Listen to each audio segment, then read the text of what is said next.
चुरे गाउँपालिका वडा नम्बर 4 स्थित गर्भा आधारभूत स्वास्थ्य सेवा केन्द्रको भवन हस्तान्तरण तथा उद्घाटन समारोह बुधबार भएको छ। चुरे गाउँपालिका वडा नम्बर 4 को आयोजनामा एक समारोहका बीच गाउँपालिकालाई भवन हस्तान्तरण गरिएको हो। परराष्ट्र मन्त्रालय जापान र आम्दा माइन्सको आर्थिक तथा प्राविधिक सहयोग एवं चुरे गाउँपालिकाको समन्वयमा फाया नेपालद्वारा सञ्चालित मातृ तथा बाल स्वास्थ्य व्यवहार प्रवर्धन परियोजना अन्तर्गत गर्भा स्वास्थ्य केन्द्रको भवन निर्माण भएको थियो। उक्त स्वास्थ्य भवन निर्माणमा 1 करोड 11 लाख लागत रहेको जनाइएको छ।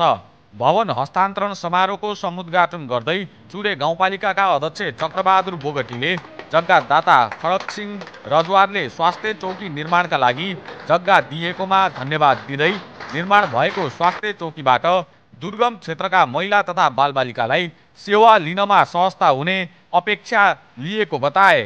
त्यहाँ पनि स्वास्थ्य बनाउनमा जग्गा भएन, जग्गा नभएपछि अन्न बनाउने यहाँ हाम्रो आदरणीय अघि पनि भन्न बिर्से जग्गादाताको दिन पनि हो यो भवन यहाँ आउनु। उहाँले एउटा पनि जग्गा दान गरे हुनाले त्यो भवन यहाँ आएको र जग्गा दान रक्तदान भन्छन्। उहाँले पनि यो ठुलो एउटा पुण्य कमाउनु भएको छ। म उहाँलाई पनि विषयअघि हृदयदेखि म आभार व्यक्त गर्न चाहन्छु, नमन गर्न चाहन्छु। त्यसरी यो भवन यहाँ आएको हो। त्यस्तो विकट ठाउँमा समयमा हामीलाई आफूलाई लाल लागिरहेछ। कृष्णबहादुर मल्लजीको पालामा टेन्डर भएको त्यो गाउँपालिकाको भवन 3 वर्ष हाम्रो कार्यकाल गयो, गइसक्यो 2 वर्ष अझ पनि त्यो भवन तयार बन्न सकेका छैन। चुरे गाउँपालिकाका उपाध्यक्ष धनादेवी थापाले स्वास्थ्य भवन बनेपछि यस ठाउँमा महिलाले बच्चा जन्माउने बेला मर्नुपर्ने बाध्यताको अन्त्य हुने विश्वास व्यक्त गरिन्।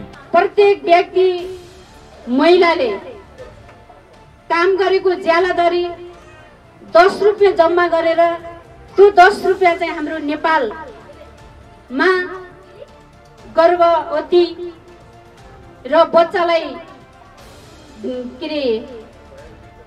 जन्म दिने अकालमा मृत्यु नहोस्, सहज हिसाबले चाहिँ उहाँले चाहिँ बच्चा जन्माउन पाउन्।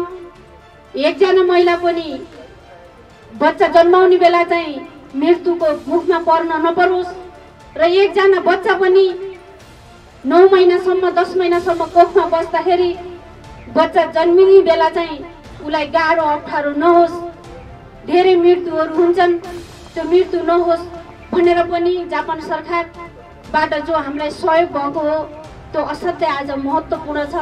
आम्दा माइन्सका कार्यक्रम संयोजक प्रदीपराज पन्तले गाउँपालिकासँग सम्झौता गरेर स्वास्थ्य भवन निर्माण गरेको बताए भने स्वास्थ्यको भवन बनेको छ। समुदायमा सचेतना बढाउन जरुरी रहेको छ। समुदायलाई जागरुक बनाएर बढीभन्दा बढी सेवा दिनुपर्ने देखिन्छ। उनले स्वास्थ्यकर्मीलाई विकट ठाउँमा आएर जनताको सेवामा काम गरिरहेको हुँदा उनको योगदानको कदर गरे। अनि अब यसबाट सेवाग्राहीलाई कसरी बढाउने त हैन, समुदाय स्तरमा सेवा दिनको लागि उहाँहरूलाई कसरी जागरुक बनाउने, जनचेतना कसरी जगाउने भन्ने कुरा महत्त्वपूर्ण हुन सक्छ। यत्रो बिल्डिङ बनाएको छ, दिनमा 3 जना मात्र बिरामी जाँचेर त्यसको चाहिँ आउटकम निस्किन्छ जस्तो मलाई लाग्दैन। बढीभन्दा बढी आउटरिच क्रियाकलापहरू हामीले चाहिँ योजना गर्नु पर्यो हैन। अब स्वास्थ्य शाखाले पनि यस्तो कुरामा के चाहिँ जोड दिनुपर्छ जस्तो लाग्छ भने सामान्य एउटा आएको क्रियाकलापमा अड्किनु भन्दा एउटा इनोभेटिभ तरिका के हुन सक्छ, समुदायभित्र कसरी छिर्न सकिन्छ, कसरी पेन्ट्रेट गर्न सकिन्छ भन्ने कुरा हामीले ख्याल गर्नुपर्छ जस्तो लाग्छ। समुदायलाई जागरुक बनाएर बढीभन्दा बढी समुदाय, अब हामी यहाँ यसो हेर्छौँ सेवाग्राहीको अहिलेसम्म त अब भवन थिएन, केही कुराहरू थिएन भन्ने कुरा थियो होला, तर अब चाहिँ दिनानुदिन सेवाग्राहीहरूको सङ्ख्या चाहिँ बढ्नेछ भन्ने हामीले अपेक्षा राखेका छौँ र त्यो हुनेछ भन्ने पनि आशा छ। नयाँ नेपालका कार्यकारी निर्देशक शेरबहादुर बस्नेतले स्वास्थ्य भवनमा संरचना, सचेतना र सेवा 3 वटा कुरा सँगै गयो भने मात्रै यस स्वास्थ्य भवनले सार्थकता पाउने बताए। यो भवनमा बसेर मानवीय रूपमा चाहिँ हाम्रो यसले दिने उद्देश्यमा हामी कति उच्चतम रूपमा रहन्छौँ त्यो चाहिँ डेभलपमेन्ट हो।